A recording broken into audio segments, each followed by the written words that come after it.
बिस्मिल्लाहिर्रहमानिर्रहीम अस्सलाम वालेकुम। आज मैं बात करूंगा कि वो लोग जो औलिया अल्लाह के साथ निस्बत और ताल्लुक़ रखते हैं उन्हें क्या फ़ायदा होता है औलिया के साथ निस्बत रखने का। तो क्या वो भी कोई बेनिफिट हासिल करेंगे, वो किस दर्जे का बेनिफिट होगा, किस सतह का होगा, तो इस पर मैं बात करूँगा। और ये हदीस मुबारक जो आपके साथ में बयान करने लगा हूँ, इसे बहुत से मुहद्दिसीन ने बयान किया है और बहुत से सहाबा इकराम ने इसको रिवायत किया है। रिवायत करने वाले सहाबा इकराम में बड़े जलील क़द्र सहाबा इकराम मौजूद हैं, जिनमें मुआज़ बिन जबल रज़ियल्लाहु ताला अन्हु, उमर बिन ख़त्ताब, अबू मालिक अशरी, अब्दुल्ला बिन उमर, हज़रत अबू उमामा और उसके बाद शहर बिन औशब रज़ियल्लाहु ताला अन्हु ये बयान करते हैं। और जो मुहद्दिसीन हैं जिन्होंने अपनी मुख्तलिफ़ कुतुब में इस रिवायत को लिया है, उनमें इमाम तिरमिज़ी हैं, इमाम अहमद बिन हम्बल हैं, इमाम अबू दाऊद हैं, इमाम नसाई हैं, इब्न हिब्बान हैं, अबू याला हैं, इब्न अबी शैबा हैं और इमाम तबरानी हैं। तो इन बड़े बड़े जो मुहद्दिसीन हैं उन्होंने इस रिवायत को लिया। अच्छा, ये रिवायत मुख्तलिफ़ तुरुक़ और असानीद के साथ आई है, अल्फाज के थोड़ी बहुत कमी बेशी के साथ ये रिवायत आई है। और मगर उनका जो मेन क्रक्स जो मैं अभी आपको बताने वाला हूँ, वो सारी जो हदीस हैं उनमें यही बात बयान हुई है। आका इस्लाम ने एक बार नमाज से फारिग हुए तो उन्होंने फरमाया कि ऐ लोगों, मेरी बात तवज्जो से सुनो, खूब अच्छी तरह इस बात को पल्ले बांध लो और अक्ल हासिल करो इससे, यानी कि इससे आप नसीहत हासिल करो जो मैं आपको अभी बताने वाला हूँ। वो ये है कि आका इस्लाम ने फरमाया कि बेशक बाज़ बंदे ऐसे होंगे जो न नबी होंगे न शहीद होंगे, मगर अम्बिया और शुहदा उनके मकाम को देख कर जो अल्लाह ताला उन्हें ख़ास अपना कुर्ब अता करेगा, उस कुर्ब को देख कर अम्बिया और शुहदा उन पर रश्क करेंगे, यानी कि अल्लाह ताला उनको इतना बड़ा मकाम देगा।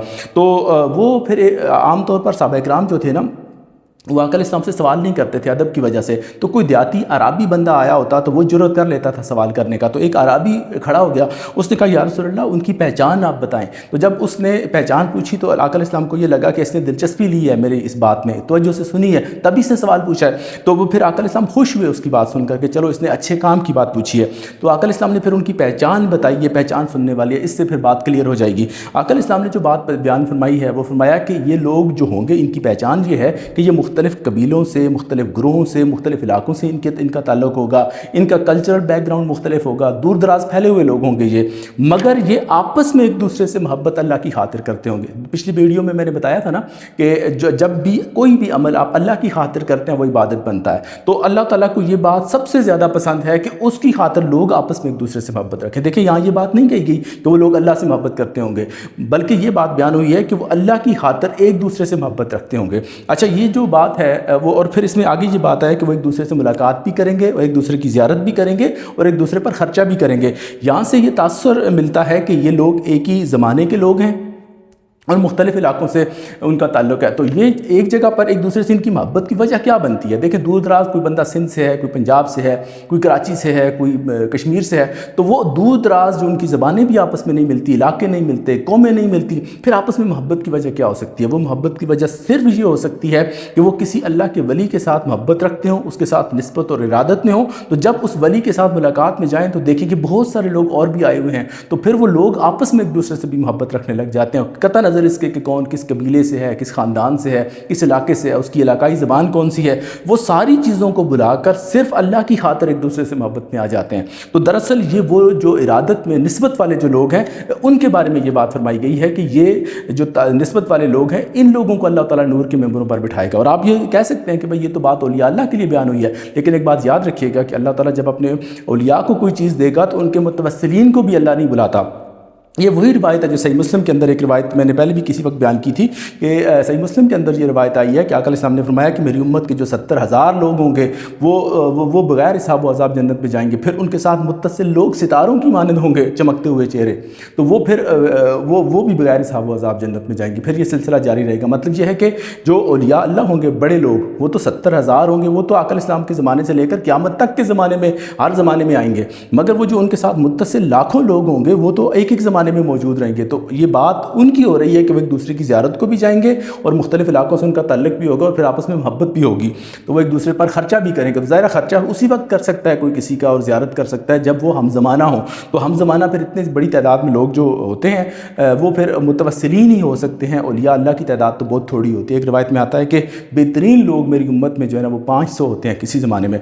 तो इस तरह से ये बात बयान हुई है। फिर उसके बाद आप ये देखें कि जो निस्बत रखने वाले होते हैं उन्हें क्या फैज़ मिलता سکتا، اس پر حدیث موجود ہے۔ ایک جو حدیث مبارکہ ہے وہ بخاری مسلم کی متفق علیہ حدیث ہے، اور اسے انس بن مالک رضی اللہ تعالیٰ عنہ نے بیان کیا ہے۔ وہ بیان فرماتے ہیں کہ ایک بار آقا علیہ السلام سے کسی نے سوال پوچھا کہ یا رسول اللہ قیامت کب آئے گی؟ تو آقا علیہ السلام نے جواب دیا کہ کیا تم نے قیامت کی تیاری کر رکھی ہے؟ وہ بندہ سوچنے لگا، سوچ کے کہنے لگا کہ یا رسول اللہ نہ تو میں نے کوئی نمازیں زیادہ پڑھی ہیں، نہ روزے ہیں میرے پاس، نہ کوئی اعمال ہیں، مگر یہ کہ میں اللہ اور اس کے رسول سے محبت کرتا ہوں۔ تو آقا علیہ السلام نے فرمایا کہ تم جس سے محبت رکھتے ہو تم اسی کے ساتھ اٹھائے جاؤ گے۔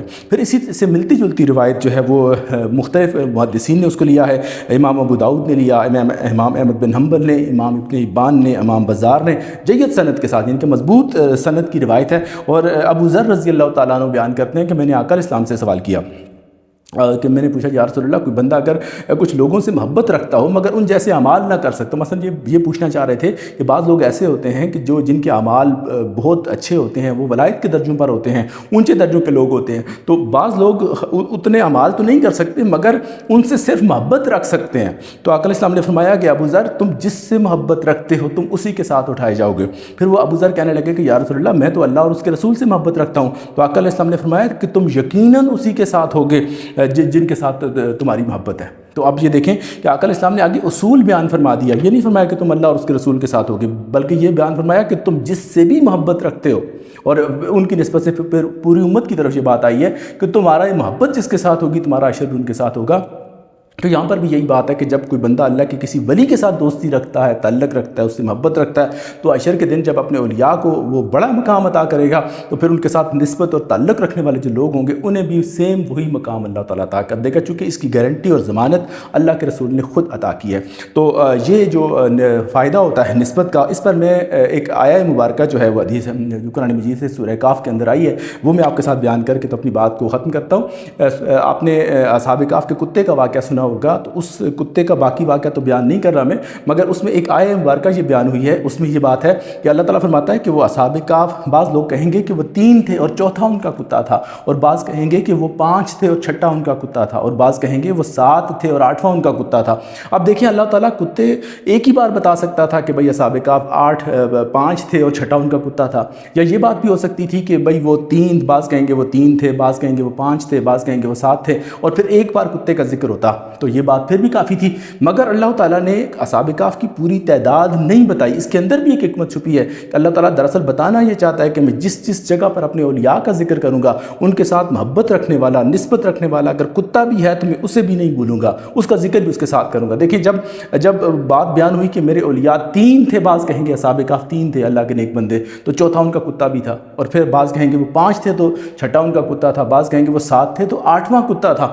دراصل اللہ تعالیٰ ہمیں یہ سبق دینا چاہتا ہے، یہ سمجھانا چاہتا ہے کہ میں جب جس جگہ پر بھی اپنے اولیاء کا ذکر کروں گا ان کے ساتھ نسبت رکھنے والا اگر کتا بھی ہوگا ان کے ساتھ محبت رکھنے والا، میں اسے بھی نظر انداز نہیں کروں گا، جہاں جہاں میرے اولیاء کا ذکر ہوگا وہاں اس کتے کا ذکر بھی ہوگا۔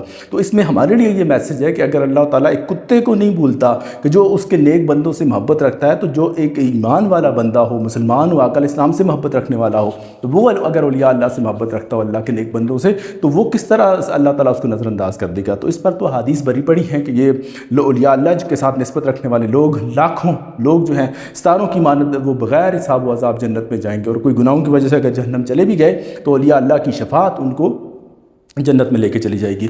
تو اللہ تعالیٰ سمجھنے کی توفیق عطا فرمائے، اور وہ لوگ جو اولیاء اللہ کے ساتھ نسبت کا مذاق اڑاتے ہیں اللہ تعالیٰ انہیں بھی سمجھ دے اور سیدھے راستے کی توفیق عطا فرمائے۔ جزاک اللہ۔